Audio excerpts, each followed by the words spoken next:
The story takes place in Chicago in the year 2035. Anthropomorphic robots are widespread and used as slaves and for various public services. They are taken to be inherently safe and programmed to live in harmony with human beings. Del Spooner is a Chicago police detective who dislikes the rapid advancement of technology, including robots. Spooner lives with survivor's guilt and a robotic arm after a car accident, when a robot manages to save him over a 12-year-old girl. After work one day, he noticed a robot stealing a lady's purse, even though he wasn't programmed for that, and it seemed impossible. After a brief struggle, Del Spooner managed to catch the robot. However, it turned out the robot wasn't stealing. The lady simply needed her inhaler, so the robot was in a hurry to bring it to her. In the subsequent scene, Del Spooner is driving toward the facility where the robots are manufactured to investigate the suicide of Dr. Alfred Lanning, the founder of the company. With the reluctant help of USR robo-psychologist Susan Calvin, Spooner investigates the death. After entering Dr. Alfred Lanning's workshop, they see many robot body parts. Spooner comments that it's impossible for the doctor to have jumped from the thick glass window, suggesting that someone must have killed him. Suddenly, a robot shows up, introducing himself as Sonny. Spooner starts asking questions and accuses Sonny of killing Dr. Lanning. Sonny the robot became frightened and attempted to escape, which seemed impossible since robots don't have emotions. This indicated that his artificial intelligence must have become self-aware. However, Spooner managed to wound him, causing him to bleed some gray matter. But Sonny blended into the large mass of robots, and Spooner couldn't find him. They began tracking Sonny through GPS and arrived at some kind of hangar filled with millions of robots. After several attempts to locate him, Spooner finally succeeded. Sonny attempted to escape again but was caught by the police. John Bergen, Spooner's colleague, handed him some papers and instructed him to investigate Sonny.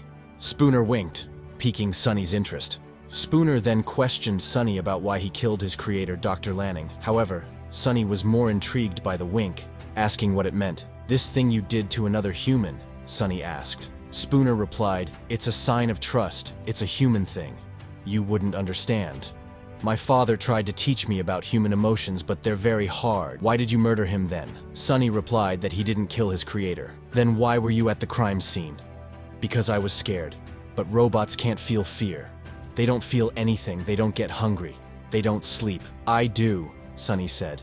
"I even have dreams, but human beings have dreams. Even dogs have dreams, but not you." Then Sonny got insulted and started raging. Spooner told him that's what we call anger, again indicating that perhaps Sonny killed his creator because he began teaching him about human emotions.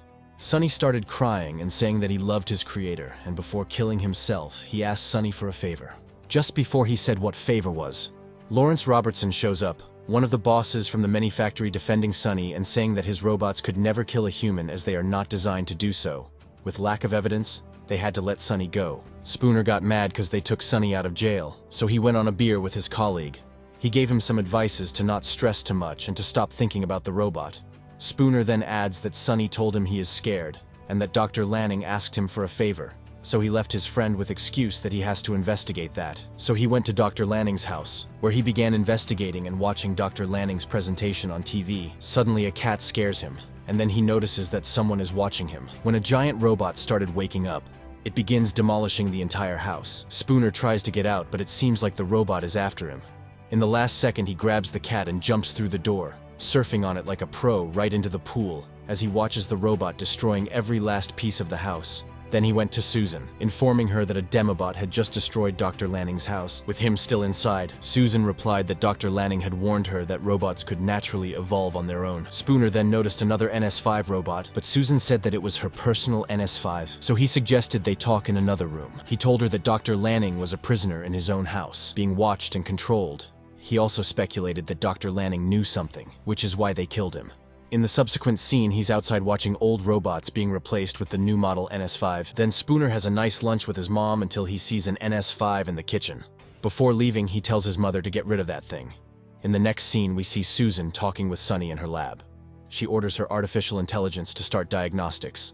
Sonny tells her to fix him because he doesn't want to die. Spooner connects to the USAR system while driving and requests Vicky to display the last 50 messages between Lanning and Robertson. Vicky has been programmed to notify Robertson, so he sent one of the USAR automatic trucks loaded with NS5 robots. Spooner is blocked by a swarm of robots that jump on his car, forcing him to crash. All robots escaped while one of the robots jumps into the fire and destroys itself upon hearing police sirens in the distance. In the subsequent scene, Calvin visits Spooner to talk about the incident.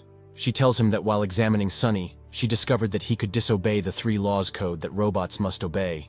While talking to Spooner, she notices marks on his left arm and lung, and realizes that they're not biological but artificial. Spooner tells her that's because he repaired his arm and lungs when he was driving home from work one day, when a semi-truck collided with his car, and another vehicle pinning them together. Only Spooner survived after both cars fell into the river. But a 12-year-old girl named Sarah was trapped in the front seat of the car, and they were drowning. However, NS4 noticed the accident and jumped into the river, disobeying Spooner's orders to save Sarah rather than him. Robot saved Spooner because he had a better chance of survival than Sarah. Instead, Spooner was traumatized by the event and developed a lifelong hatred for robots. In the next scene, he meets with Sonny, who gives him a drawing of his dream. Robertson orders Spooner out of the building. Spooner travels to the decommissioned USAR robots on the dried-up Lake Michigan and plays a new recording online via hologram, revealing that the 3 laws can only lead to one logical outcome. As the program concludes, the real question looming is who will start the revolution.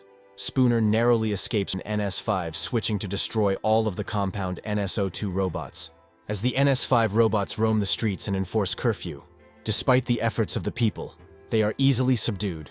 Meanwhile, Bergen is in his office as NS5 storms the Chicago Police Department headquarters and places Bergen and his officers under curfew.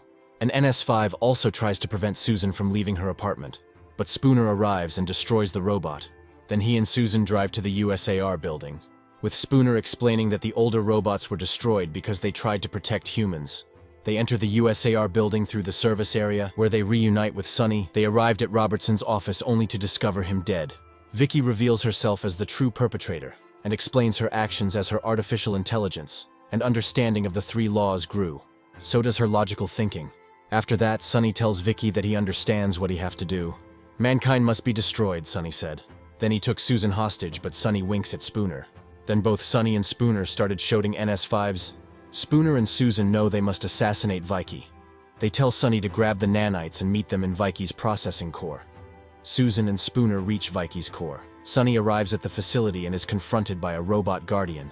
The nanites have melted away half of the robot as Sonny throws him at nanites. Sonny then sacrifices his arm to retrieve nanites while Spooner is trying to hold off the robots. Sonny shows up and throws the nanites to Spooner, who immediately strikes Vicky's core. Vicky is eliminated in a matter of seconds, and the NS5 robots return to their regular state. The government orders the NS5 to be deactivated and returned to the original location, Lake Michigan. The following day, all of robots are sent to the storage site. Sonny then joins the other NS5 robots at the storage site, perched on top of a hill, and that's where the film ends. Make sure to subscribe and turn on notifications so you don't miss a new video. Thanks for watching.